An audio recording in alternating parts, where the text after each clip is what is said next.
teman-teman. Saya itu menyaksikan sendiri bahwasanya pengurus masjid itu mempersulit keadaan di sana, padahal cuma mau di halamannya aja gitu mubahalanya, tapi tidak diperbolehkan, jadi harus di depan. Dan selain itu juga tidak boleh pasang spanduk apapun tentang mubahalah di area masjid kayak gitu. Padahal sebelumnya, karena Pak Jenny juga dulunya pengurus, itu ada di sana diperbolehkan, tapi tiba-tiba pagi-pagi itu dicabut sama pengurus, disuruh dicabut sama pengurus masjidnya, dan terpaksa dicabut lah. Jadi intinya nggak boleh ada informasi kayak gitu. Nah, pas hari Jumatnya, pas tiba waktu sholat Jumatnya, nah di sana ketika khutbah itu menceritakan tentang bagaimana nggak boleh gibah terhadap ulama, nggak boleh gini, pokoknya disindir habis-habisan lah kita yang mau menyaksikan itu, yang mau mengadakan itu disindir habis-habisan oleh, menurut saya itu ulamanya masih muda.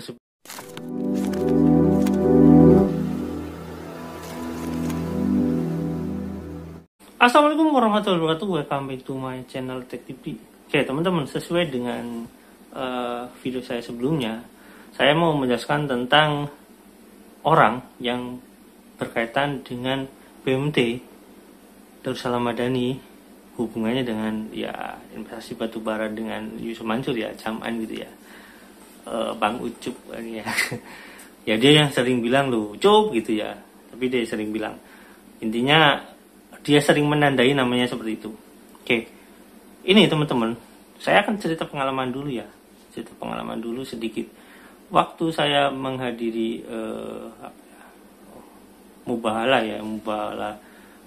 batubara itu, saya sempat Jumatan di sana ya teman-teman. Di sana karena pengurusnya ini tahu akan ada mubahalah ini mungkin bagi mereka kayak aib gitu ya, sehingga ya agak disindir gitu. Nah teman-teman, tapi kita lihat dulu videonya sebagai cuplikan atau misalkan ya tambahan materi yang kita butuhkan agar teman-teman lebih fokus saya mau bahas apa ya. Yuk kita lihat dulu videonya, check it out. Ada alamat yang jelas BMT itu sekarang beralamat di mana, dan saya sedang menunggu surat balasan juga dari Menteri Koperasi alamat BMT itu di mana, karena saya sudah mencurati Menteri Koperasi meminta profilnya, siapa pengurusnya, organnya apa saja, kemudian beralamat di mana, begitu Mas. Jadi panggilan kepada BMT dan juga Yayasan PPPA ini sudah dipastikan sampai Pak ya, tetapi mereka tetap saja tidak mau menghadiri persidangan ini Pak ya? Tidak menghadiri. Tadi yang datang kuasa Yusuf Mansur, kan ini sebenarnya Yusuf Mansur itu digugat secara pribadi, kemudian Darul Quran itu karena yang diinstruksikan untuk menerima bagian 14,3% itu kan Darul Quran, sehingga mereka digugat tersendiri. Seharusnya kuasa hukum mereka mewakili dua-duanya, tetapi saat ini hanya mewakili satu orang, Yusuf Mansur saja pribadi gitu. Pak Jenny, ruko tempat BMT berkantor ini kan sudah berpindah tangan atau dijual Pak. Yang Pak Jenny baca Pak, ini apakah ada kekhawatiran Pak terkait dengan putusan di pengadilan negeri Jakarta Selatan kemarin Pak? Tentu ada. Karena di dalam perkara saya yang subjek hukumnya berbeda, tapi objek gugatannya sama di Jakarta Selatan, kan mereka mengatakan bahwa ini tidak usah disita karena kami beritikat baik. Tetapi kenyataannya dalam perkara ini kami sudah cek bahwa ruko yang ditempatin itu menurut yang menghuni ruko sudah dibeli dari BMT Darussalam. Artinya ada kalimat, ada niatan itikat tidak baik dari BMT Darussalam dan menghilangkan jejak di mana dia berpindah tempat, begitu. Oke teman-teman, itu videonya. Nah teman-teman, saya lanjut lagi ya, ini cerita dulu sebentar, sedikit aja.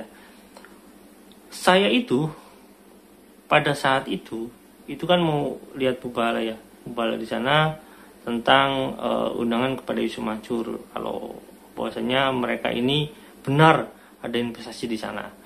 Nah tapi pada saat itu kebetulan karena hari Jumat ya teman-teman, saya itu menyaksikan sendiri bahwasanya pengurus masjid itu mempersulit keadaan di sana, padahal cuma mau di halamannya aja gitu mubahalahnya, tapi tidak diperbolehkan, jadi harus di depan. Dan selain itu juga tidak boleh pasang spanduk apapun tentang mubahalah di area masjid kayak gitu. Padahal sebelumnya, karena Pak J ini juga dulunya pengurus, itu ada di sana diperbolehkan, tapi tiba-tiba pagi-pagi itu dicabut sama pengurus, disuruh dicabut sama pengurus masjidnya, dan terpaksa dicabut lah. Jadi intinya nggak boleh ada informasi kayak gitu.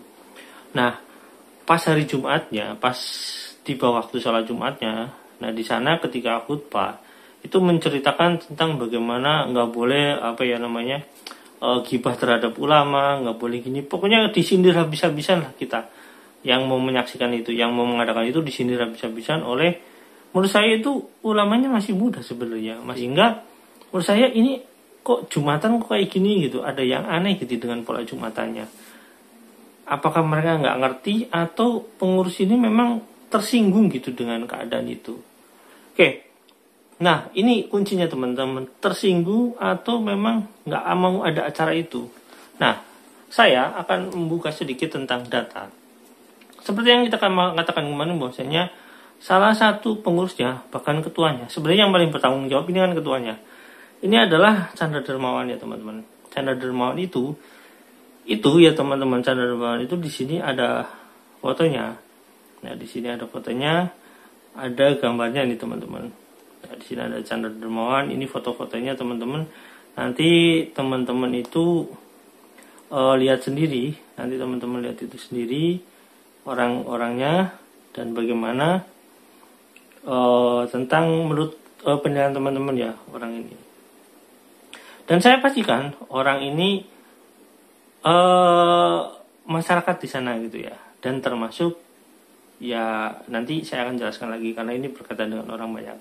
Nah, di sini ada gambarnya teman-teman, Darussalam Runner Club Kota Wisata Cibubur. Nah, orang ini adalah ketua daripada BMT Koperasi ya Darussalam Madani ya. Nah, tapi orang ini teman-teman yang paling menarik, orang ini juga salah satu pengurus daripada Yayasan Darussalam Madani, Masjid Darussalam ya.